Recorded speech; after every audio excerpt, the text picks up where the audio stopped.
ผมต้องตกใจกับรูปที่แขวนอยู่ที่ผนัง เพราะมันคือรูปของอาม่าที่เสียไปแล้วครับแต่เขามีหลานอาเหยินเนี่ยทำไมเขาถึงแบบเขาถึงอะไรอย่างเงี้ยเขาถึงอะไรอย่างเงี้ยไม่อันนี้มันไม่ค่อยเหมือนมันจะออกมาแค่ซี่หน้าไม่ใช่แล้วไงตาต้องจิกเล่าปีเป็นพี่เล่าใหม่เล่าปีตายไปใครได้สมบัติที่ผ่านมาคือเมื่อกี้ฝันหมดเลยกูเป็นของยุคนี้นี่หว่าเขินหนักมากไม่กล้าสู้หน้าอากงก็เลยฮอปใส่อากงเสียงที่ผมได้ยินทำให้ผมต้องตกใจเพราะเป็นเสียงของอากงที่เรียกอาชีลูกค้าเยอะแล้วโต๊ะสี่ชีเสิร์ฟแล้วมาแล้วครัช let me show พวกเราห้องปิดน้องเชื่อมาแล้วไงดูเยอะๆระวังติดใจ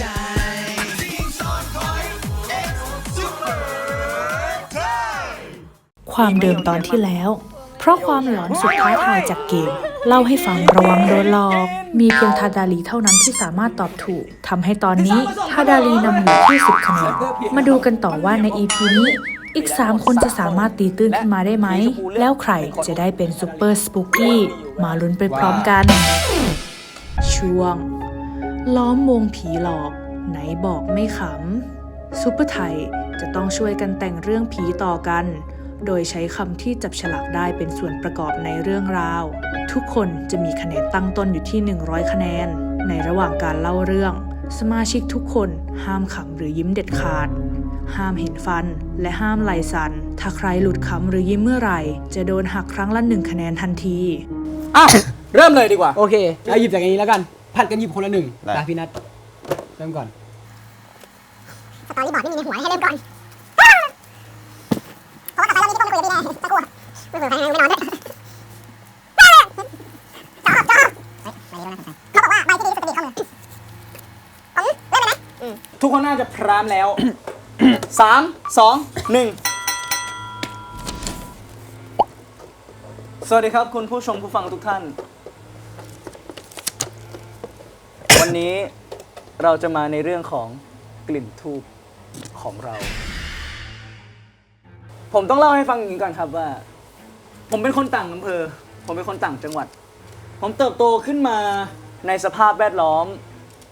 ที่มันอาจจะไม่ได้สมบูรณ์มาก ทุกๆวันตอนตื่นนอนผมอาจจะต้องเจอกับขวดเหล้าขวดเบียร์ที่วางอยู่หน้าบ้าน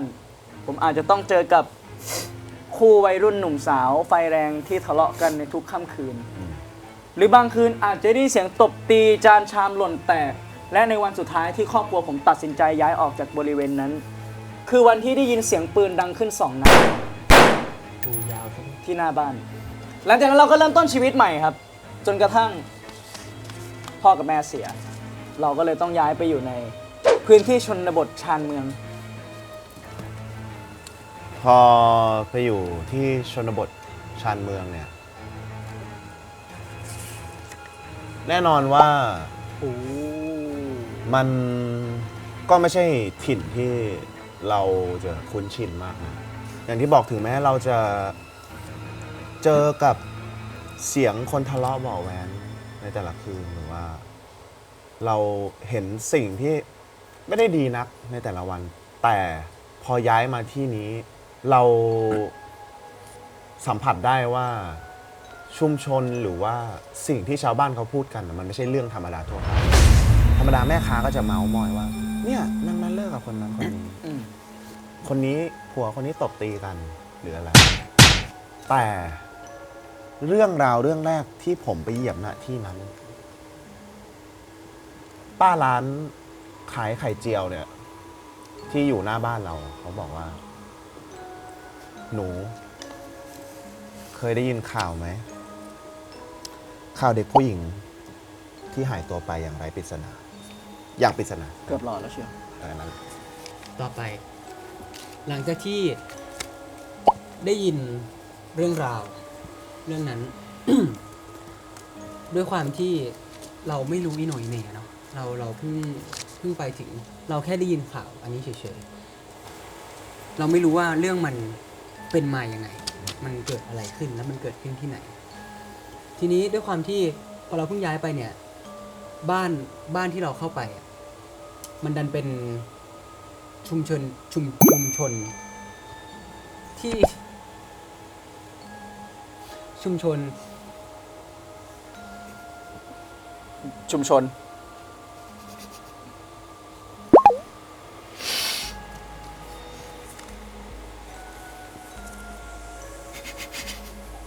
อันนี้หักไหมครับ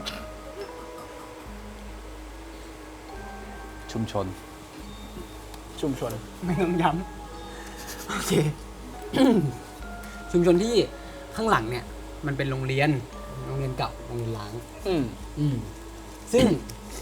ด้วยความที่ตอนนั้นมันก็แบบดึกแล้วเราไปหาเหมือนหาแบบว่าหาอะไรกินก่อนนั้น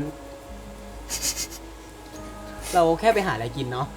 เราก็เลยแบบขับรถออกไปบริเวณแถวๆบ้าน แล้วก็ไปเจอโรงเรียนร้าง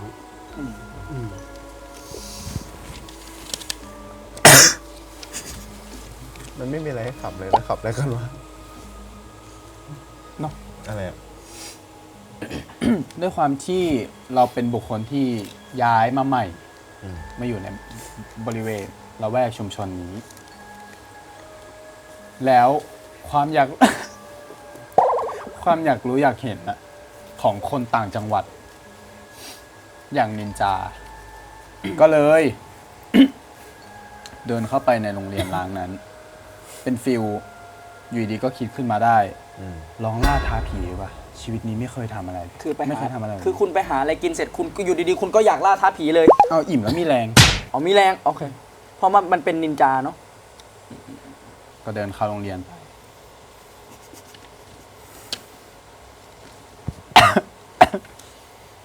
ก็เดินเข้าโรงเรียนไป ครับผม หลังจากเดินเข้าโรงเรียนไป หลังจาก เขาก็ได้รู้ว่ามันคือโรงเรียนเด็กอนุบาลเก่ามันไม่ เด็กอนุบาลเก่า มันไม่ใช่โรงเรียนมัธยมหรือประถม ซึ่งโรงเรียนเด็กอนุบาลเนี่ย ปกติมันก็จะมีแค่อนุบาล1อนุบาล2 มันก็จะมีแค่ตึกเดียวเลย อนุบาล3ไม่มีเหรอ ส่วนใหญ่อนุบาล 3 จะเป็นโรงเรียนเตรียม ใช่โรง ที่ เรียนเตรียม ส่วนใหญ่จะเป็นสาธิตที่มีถึงอนุบาล ใช่ เหรอวะ ใช่ใช่ใช่ เพิ่งรู้ 3 ส่วนใหญ่เป็นสาธิตครับ ใช่ โอเคโอเค อนุบาล1อนุบาล2มันก็เลยมีแค่ตึกเดียว ด้วยความที่เป็นชุมชนที่ไม่ได้ใหญ่มากงบประมาณไม่ได้เยอะ อืม ก็เลยทำได้แค่นั้นในการช่วยส่งเสริมเด็กในชุมชนให้เรียนต่ออ ม ก็เดินเข้าไป ที่จริงอ่ะ มันมีป้ายเขียนไว้แล้วว่า ห้ามเข้าเขตห่วงห้าม และมีชุดขาวที่เปื้อนเลือดขาดรุ่งริ่ง แขวนไว้หน้าประตูทางเข้า ประตูทางเข้าตึก ก็คือหมายถึงว่าผ่านตัวโรงเรียนมาแล้ว ใช่ เข้าไปบน แต่ว่า ตึก ตึกเนี่ยตึกเรียนเนี่ย ตึกเนี่ยมีประตูทางเข้าเนี่ยเป็นประตูใหญ่ เป็นฟิลเหมือนโบสถ์เลยอะ เข้าใจ ประตูเดียวอะประตูเปิด2คัน แล้วตึกโต๊ะตึกนี่เป็นไง เป็นดนตรีไทย นี่จะ เป็นแนวดนตรีไทย ตึกโต๊ะตึกมีชุดขาว น่าสนใจครับ เป็นเหยื่อ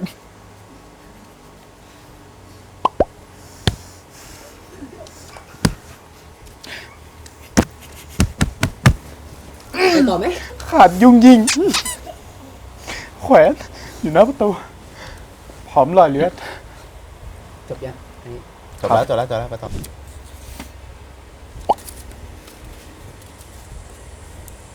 โชว์ด้วย ไม่น่าไปดูกับมันเลย ผมยังให้คุณเห็นไม่ได้ วันนั้นทำตัวไม่ถูกครับ ตัดสินใจวิ่งหนีออกจากบริเวณโรงเรียนนั้นไปเพราะรู้สึกว่ามันน่ากลัว วันนั้นผมได้กลิ่นทูบตอนที่ผมเดินเข้าไป เห็นเสื้อสีขาวขาดยุ่งยิ่งเปื้อนเลือด แต่ว่าผมว่ากลิ่นนี้มีความใกล้เคียง แต่เอาไว้ก่อน แต่ว่าหลังจากเหตุการณ์วันนั้นผ่านไปความคาใจของเราก็ยังอยู่ เพราะว่า มันมีสิ่งหนึ่งที่ผมรู้สึกว่ามันควรจะเป็นสิ่งที่เราจำเป็นต้องหาตัวเด็กคนนั้นให้เจอ เพราะว่ารูปบุคคลสูญหายที่เราเห็นแปะตามป้ายประกาศต่างๆ เป็นแค่เด็กหญิงอายุ6 ขวบหน้าตาลิ่มจิ้ม จิ้มลิ้ม อ๋อ จิ้มลิ้ม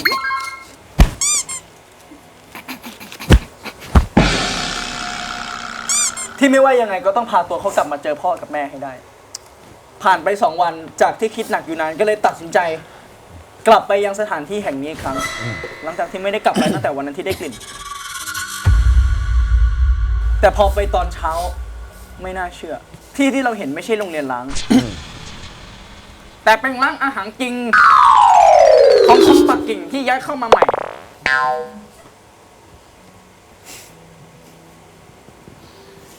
เสื้อที่แขวนอยู่ข้างหน้า เป็นเสื้อของอาม่าที่ลืมไว้ ตอนหั่นคอเป็ด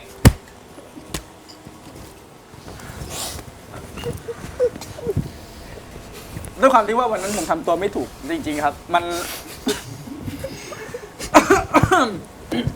ขอดูหน่อยได้ไหมครับว่าคำว่าอะไรนะ ยังไม่ถึงครับ วันนั้น เป็นวันเชงเม้งใหญ่ของร้านที่เพิ่งเปิดใหม่ได้ไม่นาน ผมเลยตัดสินใจเดินเข้าไปเพื่อสอบถามความ เป็นมาของร้าน เพราะวันนั้นตอนเราเข้าไปกลางคืนเราเห็นมันแขวนอยู่หน้าร้าน แต่ทันทีที่เดินเข้าไป ผมต้องตกใจกับรูปที่แขวนอยู่ที่ผนัง เพราะมันคือรูปของอาม่าที่เสียไปแล้วครับ แต่เขามีหลาน ชื่ออาชี อาม่าที่เสียไปแล้ว ยังคงเหลือหลานของเขากับอากง แต่วันนั้นผมไม่มีโอกาสได้เข้าไปถามเลยครับ เพราะว่าวันนั้นลูกค้าเยอะมาก แต่ทันทีที่เดินเข้าไป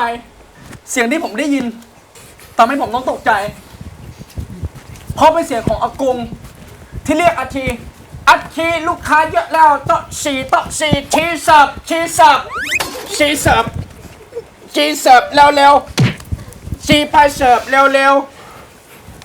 ๆแต่วันนั้นน่ะผมก็ไม่ได้อะไรเลย นอกจากก๋วยเตี๋ยวเป็ดที่อาชีเอามาเสิร์ฟก๋วยเตี๋ยวเป็ดที่อาชีเอามาเสิร์ฟ เท่านั้นเองครับ แต่ท้ายที่สุดแล้ว ผมก็จำเป็นต้องเดินเข้าไปถาม เพื่อหาว่าเด็กคนนั้นอยู่ที่ไหน จบว่าก็ต้องไปหาเด็กคนนั้น แล้วเราก็เดินไปถามอากงว่า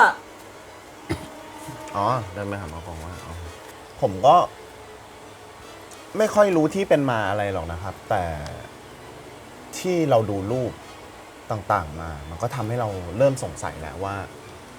โอเคสรุปครอบครัวเนี้ยมีอาม่าใช่ไหมมีน้องชีเสิร์ฟแล้วก็ ชื่ออาชีเฉย อ๋ออาชีมีอาม่า อืม มีอาชีที่บางทีอาม่าเรียกว่าชีเสิร์ฟ ๆชีเสิร์ฟคือตอนที่ลูกค้าเยอะเรียกไปเสิร์ฟ ชีเสิร์ฟ ชีเสิร์ฟอย่างงี้ป่ะ อืม อะไรประมาณนี้ no เคสับโต๊ะสี่ โอเค ชีโตะ วัด ชี ดาวเป็ด ชีเวียง โอเค อืม ก็คือมีอาม่า อืม มีอาชี อืม และทีเนี้ยครับอากงคือ นอกจากสองคนเนี้ย เราเดินรอบๆร้านตกแต่งใช่ไหมมันจะมีรูปคนคนหนึ่งที่เราดูแล้วเรารู้สึกว่า รูปลักษณ์ทำไมเขาค่อนข้างแปลกแบบ หมายถึงว่า เราเห็นแล้วเรารู้สึกว่า รู้สึกแบบเย็นสันหลังวูบ เย็นสันหลังวูบ ๆใช่เพราะว่ารูปประพันธ์สันฐานของคนคนเนี้ย อืม ธรรมดารูปอาม่ากับอาชีอ่ะก็จะเป็นแบบอย่างนี้ อืม ปกติใช่ไหมเหมือนฟิลรูป ลูกครอบครัว ใช่ คนจีนถ่ายกัน แต่ คนเนี้ยเขาเป็นอย่างนี้สมมตินะมองไปที่รูปเขาเป็นอย่างนี้มือเขาว่างอย่างนี้ถูก อืม ตาเขาจิก จิกด้วย แล้วฟันเขาเป็นอย่างนี้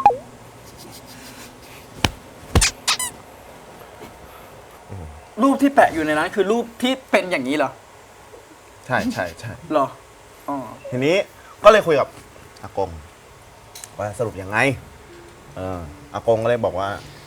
อ๋อคนนี้ จริง ๆ ไม่ได้อยู่ในครอบครัวแต่ว่าเขาเป็น พนักงานเสิร์ฟที่ทำงานกับเรามานานเขาชื่อไอหยน ชื่ออะไร ไอหยน อืม มา ซึ่งด้วยความที่เราเป็นคนขี้สงสัย อืม ขี้สงสัยอะไรนักหนาก็ไม่รู้แต่ขี้สงสัยมาก อืม เราอยากรู้ว่าทำไมคนในภาพนั้นอะ อืม ไอเหยินเนี่ย อืม เขาถึงฟันเหยิน อืมอาเยินอาเยิน อ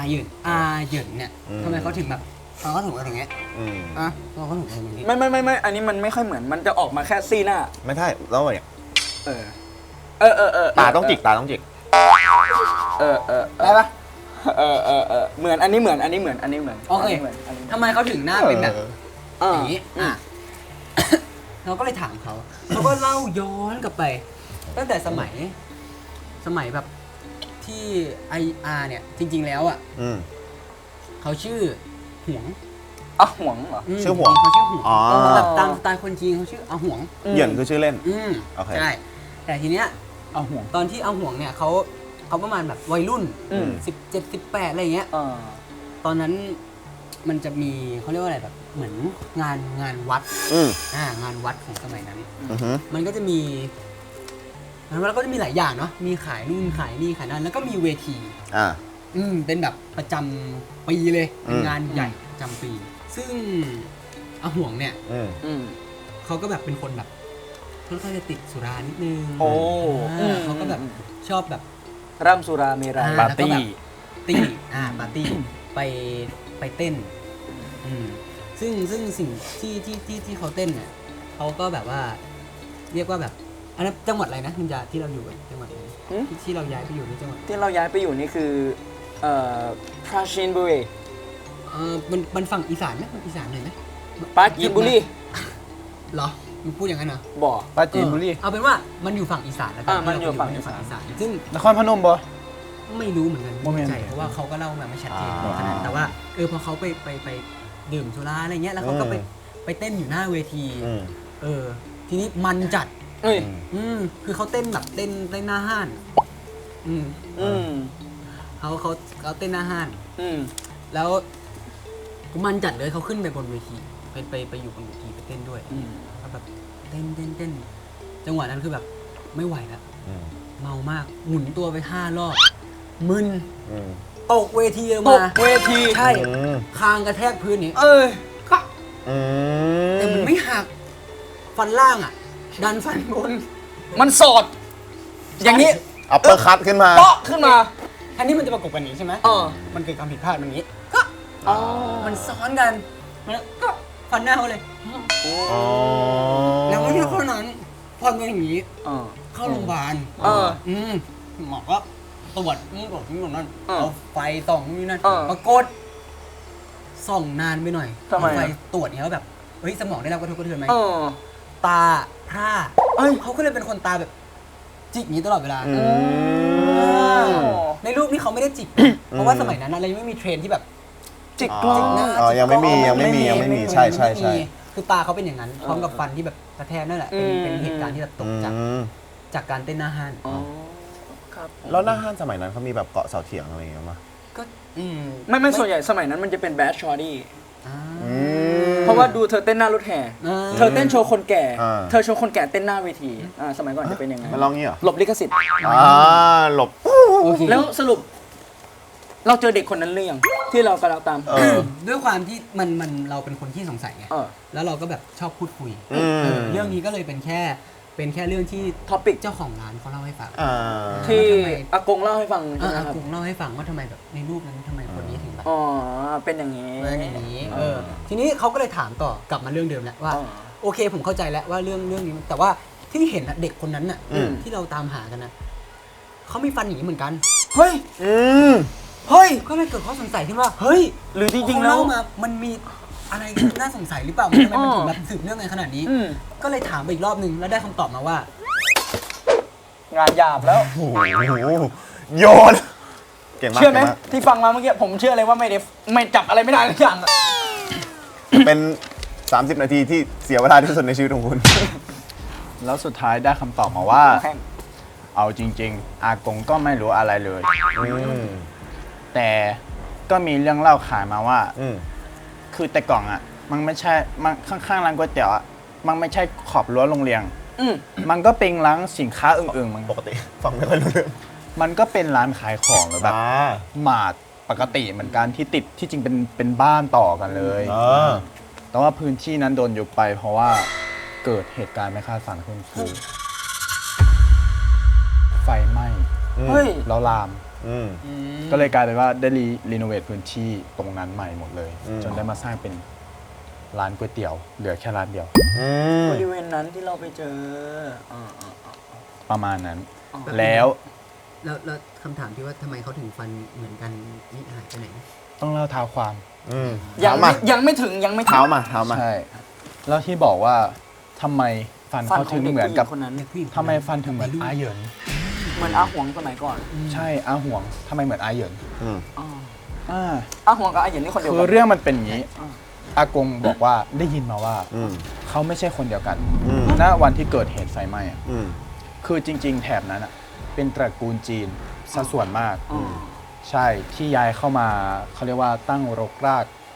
ปักฐานแล้วมันจะมีหญิงสาวงามคนหนึ่งสาวงามแบบงามสุดในหมู่บ้านเลย อ๋อ เขาเป็นที่ประจักษ์มากทั้งในหมู่บ้านและหมู่บ้านข้าง อืม ๆอะไรเงี้ยเขาก็มีชื่อว่าเหมย เหมย อาเหมย อาเหมยอ๋ออาเหมย ณเหตุการณ์วันนั้นน่ะประชากรส่วนมากรอดชีวิต อืม แต่มีเด็กหญิงอยู่คนหนึ่งออกมาจากบ้านไม่ได้ บ้านมี2 ชั้นอยู่หลังเดียวเลย อืม ใช่ คือข้างล่างอ่ะบ้านเปิดมาชั้น 2 เป็นที่นอนของทุกคน อืม แต่ณวันนั้นเกิดอะไรขึ้นไม่รู้ อาเหมยเรียนเสร็จป๊อกบนเตียงไปเลย ป๊อกบนเตียง ปกติจะอยู่ดึกๆ เฝ้าหมาดพร้อม อ่า พ่อแม่ทุกวัน อ๋อ แต่วันนั้นณเวลา2 ทุ่ม อ๋อ ขึ้นไปนอนก่อนป้ากับม้าก็ยืนเฝ้าหมาดปกติปิด5 ทุ่มก็ยืนเฝ้า มีตัวเลขซะด้วย 4 ทุ่ม อ๋อ โอ้โห 59 เกิดเหตุ ไฟไหม้ เกือบแล้ว ประตูแง้มเหลือแค่นี้ อืม จะปิด สัญญาณสมัยก่อนเนาะมันจะเป็นเสาไฟตั้งขึ้นแล้วมีสัญญาณเตือนพวกโทรโขงอะไร อ๋อ เงี้ อ๋อย ข้างบน อ๋อ เกิดเหตุเพลิงไหม้ฉุกเฉิน ขอเสียงสัญญาณอีกทีนะ บาก ดีที่มาเป็นตรึง แล้วมันเป็นชุมชนเล็ก อืม ๆ ดับเพลิงอ่ะ อยู่ในเมือง กว่าจะส่งมาถึง อืม ใช้เวลา ใช้เวลานานมาก แล้วเขาเรียกว่าอะไรระงับเหตุการณ์นี้ไม่ทัน อืม มันก็เลยกลายเป็นโศกนาฏกรรม อืม แต่ทุกๆ คนในชุมชนนั้นอะหมู่บ้านที่เรียงกันอะทุกคนยังไม่นอน มีแค่อาเหมยที่นอน ที่หลับป๊อก ใช่ ซึ่งตระกูลนี้คือตระกูลเดียวกับอากง อืม ที่มาเล่าให้ฟังอากงฟังจากอากงของอากงมาอีกทีนึง แสดงว่าอากงไปฟังเรื่องจากอากงที่เกิดเรื่องในบ้านอากงของอากงอีกทีนึง ประมาณนั้นแล้วก็มาเล่าให้ไอ้เต้าเด็กนี่ฟัง ไอ้เต้าเด็กนี่ อากงก็เลยสรุปความได้ว่า เท่าที่อากงคิดนะ อาเหมยอ่ะคือเด็กของนั้น ที่เขาบอกว่าเป็นอาเหยิง แต่มันไม่ใช่ตัวจริง มันคือวิญญาณ เฮ้ย ที่อยู่บริเวณนี้ อืม เขาเรียกว่าผีตายโหง และลงมาเป็นร่างทรงของอาเหยิง อืม แสดงว่า เข้า ห มา มาย เป็นร่าง ความว่าอาเหมยเป็นร่างทรง ของอาเหยิง แต่ว่าเด็กคนเนี้ย และเหตุการณ์ ไม่ใช่อาเหมย ใช่ไม่ใช่อาเหมย ไม่ มันคือ มันเป็นแบบสืบ ไม่ เนื่องต่อ เดี๋ยว มาเรื่อยๆ ว่า ใช่ไหม งงเหมือนกันแป๊บนึงคืออันนี้อาเหมยใช่ไหม อ๋อ สมัยอาเหมย อ๋ออั อันนี้สมัยอาเหยิงละ อ่า อาเหมยตุย อืม แต่ว่าวิญญาณอยู่แถ อาว เหมย นี้ เป็นอะไรนะ อืม ตุย อ๋ออาเหมยตุย ตุยแถวนี้ อ่า อากงมาช่างบ้างทับ อืม ทับบ้างอาเหมย อืม เพราะว่ามันเป็นพื้นที่บริเวณแบบตระกูลเดียว สับ กัน เสือไปตันนะเมื่อกี้ ตระกูล เพราะว่า เดียว เพราะว่าเป็นตระกูลเดียวกัน อ่า ก็เลยแบบมันเป็นพื้นที่กูจะช่าง เป็นพื้นที่กู ทับ อืม อาเหยิงเกิดมาเป็นผู้หญิงเหมือนกัน รูปร่างหน้าตาเหมือนกันเลย แล้ววิญญาณอาเหมยอ่ะเห็นว่า เอ้ยวิญญาณเรามันซิงกันได้ มันเชื่อมบลูทูธติดแบบบลูทูธดีไวซ์คอนเนคเต็ด มึงเล่นให้กูขำปะเนี่ย ใช่บลูทูธคอนเนคเต็ด อืมก็เลยไป ก็เลยมาสิงร่างอาเหยิน อาเหยิน อ๋อ แล้วอาเหยินในทุกๆวันนั้นอ่ะไม่ใช่ตัวอาเหยินจริง ก็เป็นอาเหมย ๆ แต่เป็นอาเหมย อินเซปชั่นนั่นเนี่ย ข้อสงสัยนี้ก็เลยเกือบถูกคลาย อืม แต่มันยังไม่คลายตรงที่ว่ากูทุบทำไมวะมันยังไม่คลายตรงที่ว่าอะมันยังไม่คลายตรงที่ว่า อากงบอกว่าอากงก็ยังไม่แน่ใจ อันนี้มันเป็นแค่การคาดคะเนหลังจากนั้น ยังอีกเหรอ อ๋อ จะครึ่งชั่วโมงแล้วนะ เด็กคนนั้น ก็เลยหาทุกวิถีทาง ที่ไม่ใช่แค่บ้านหลังนี้แหละ ถ้าเป็นอย่างนั้นจริงๆ พื้นที่บริเวณเนี้ยมันก็ควรจะมีบุคคลที่ลงเรือจากสมัยนั้นอยู่สืบทอดตระกูลมารู้เรื่องอะไรอย่างนี้ เขาก็เลยเดินไปถามข้างๆโรงเรียนที่เป็นบ้านเดี่ยว มีแค่ครัวเรือนเดียวที่อยู่ข้างๆโรงเรียนหลังนั้น กระดาษรอบสุดท้ายอะเข็ดจากรอบที่แล้วอะอาชีพอะทัดทิชชู่จิต trust ทิช issue ชู่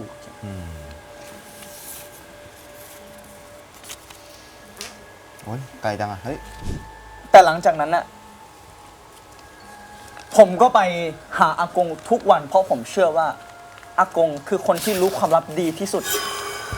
และรู้ว่าอะไรจริงไม่จริงกับบ้านหลังนั้น อืม ผมไปอยู่กับอากงนานมาก อืม ผมอยู่กับอากงกงกงเล่าด้วยกันทุกวันคืน จนกระทั่งวันหนึ่งอากงเมา จนยอมเปิดเผยความจริง อืม นิงจารู้ไหมว่าสิ่งที่อ้วเคยเล่าไป เล่าปีเป็นพี่เล่าใหม่ เล่าปีตายไปใครได้สมบัติ ท้องร้องป่ะเมื่อกี้ ตอบคำตอบมาตอบคำถม เล่าปี เป็นพี่เล่าใหม่ เป็นพี่เล่าใหม่ เล่าปีตายไป เล่าปีตาย ใครได้สมบัติ เล่าใหม่แต่ไม่ต้องเล่าอีกรอบ โอเคแวะนิดหน่อย สิ่งที่อ้วเคยเล่าให้ลือฟัง ว่าอาเหมยเป็นร่างทรงของอาหยึง อืม จริงๆแล้วเขาไม่ใช่แค่ร่างทรง อืม แต่เขาเป็นเจ้ากรรมนายเวร อื ที่ตามต่อกันมา จริงๆแล้วอ่ะกลับเซิร์ฟก่อน พูดไม่ชัด ย้อนกลับไปตอนนั้น สาเหตุที่ไฟไหม้อ่ะมีบ้านอยู่สองหลังตอนที่เกิดโศกนาฏกรรม บ้านหลังหนึ่งเป็นบ้านอาเหมย อืม บ้านหลังหนึ่งเป็นบ้านอาเหยิน อืม สาเหตุที่ไฟไหม้มาจากตอนที่อาเหยินต้มน้ำร้อนอาบ แล้วกระทะหล่น ไปโดนกองฟืนข้าง อืม ๆ และโดนน้ำมันปาล์มไฟลามไปบ้านอาเหมย อาเหมยไม่รู้อีโหนอีเหน่หลับป๊อกบนเตียง อืม อาเหยินไม่ยอมบอกความจริงว่าอาเหยินเป็นคนทำผิด อืม ได้แต่โทษตัวเองมาเนิ่นนาน จนกระทั่งชาตินี้แล้ว ชาตินี้ตายต่อจากกันไป ชาติต่อมาทั้งคู่เกิดใหม่เป็นนักรบมังกร อืม ก๋วยเตี๋ยวเป็ก ที่เรื่องชื่อในสมัยนี้ มาจากตอนที่ว่ามีปีกและอโป หรือต้องสืบทอด น้ำซุปที่ดีที่สุดของว่า และไปเป็นนักรบมังกร อืม แต่ก่อนจะเป็น เอ้า โดนกันอย่างนี้เลย หลังจากคำว่าก่อนจะสิ้นสุดคำว่าก่อนจะเป็นเนี่ย อยู่ๆ ก็มีแสง วาบ วืบ เฮ้ย ลืมตาขึ้นมา อ๋อ ที่ผ่านมาคือเมื่อกี้ฝันหมดเลย เป็นแค่ความฝัน ฝันนานนะเด้อ และสำหรับภารกิจ ล้อวงผีหลอกไหนบอกไม่ข finish โอ้ สำหรับมิชชั่นซูเปอร์สปูกี้นะคะ ครั้งนี้ที่ 2 กับที่ 3 ได้มงร่วมคะแนนร่วมกันค่ะคะแนนเท่ากันเลยคือ 83 คะแนน 83 เลยเหรอครับ ที่ 2 ที่ 3 ได้แก่ แทนแทนแทนแทนแทนแทนแทน เพลงไทยกับนินจาค่ะ เรารอด ส่วนอีกคนหนึ่งได้ไป 59 ผมพอจะเดาได้เลย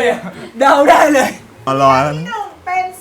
ซูเปอร์สปูกี้ได้แก่ พี่นัท ทาดาลี รอบนี้ไม่มีพลิกกว่าพี่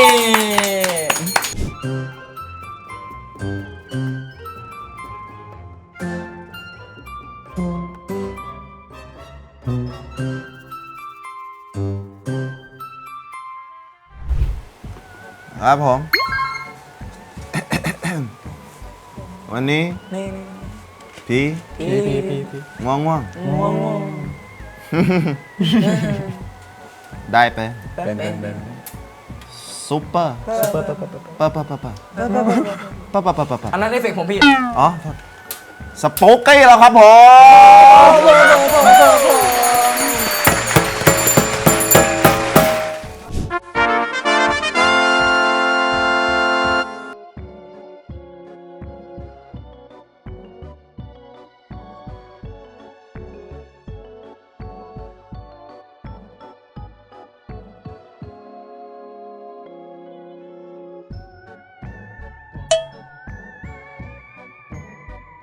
ม หมดเวลาแล้วเว้ย เล่นอะไรไม่รู้เรื่อง พี่เดี๋ยวไม่ใช่ผมพินไม่ใช่หน้าผมดิ กูยิ้มยังไม่เห็นหน้ากูเลย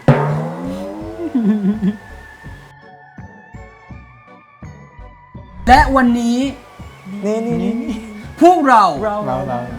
ได้ผู้ชนะ นั่นก็คือทาดาลี สวัสดี ครับอ่ะ และผู้แพ้ แพ้ พี่นัท นัด พี่ระนัท นั้น พี่นัท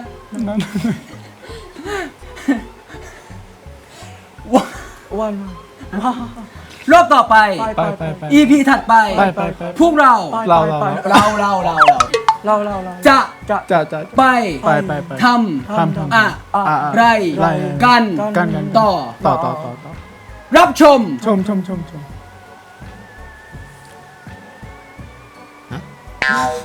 อ๋อ รับชมได้ ได้ ผ่าน ช่อง สนุก ขอบคุณผู้ประกาศเสียง เพลงไพศาล ไม่ใช่เพลงไทย อ๋อ เพลงไทย เอาใหม่เพลง อ่ะพี่พูดเถอะผมง่วงละ แล้ววันนี้พวกเราขอตัวแพะไปก่อน ลาไปก่อน ก่อน เจอกัน EP หน้า พวกเราจะไปทำอะไรกัน เราก็ไม่รู้เหมือนกัน แต่ตอนนี้ไปกันก่อนแล้ว บ๊ายบาย ฮัลโหลครับพี่พิซซ่ามาส่งอันนี้ ฮัลโหลครับ ไปก่อนนะครับ อันนั้นบทผมพี่ ไปดิ เดินมองทางด้วย ตัวหนึ่งก็ตาบอด ตัวหนึ่งก็หน้าเทา คุ้นไหม สีเนี่ย ทำไมอ่ะ ไป ออกมา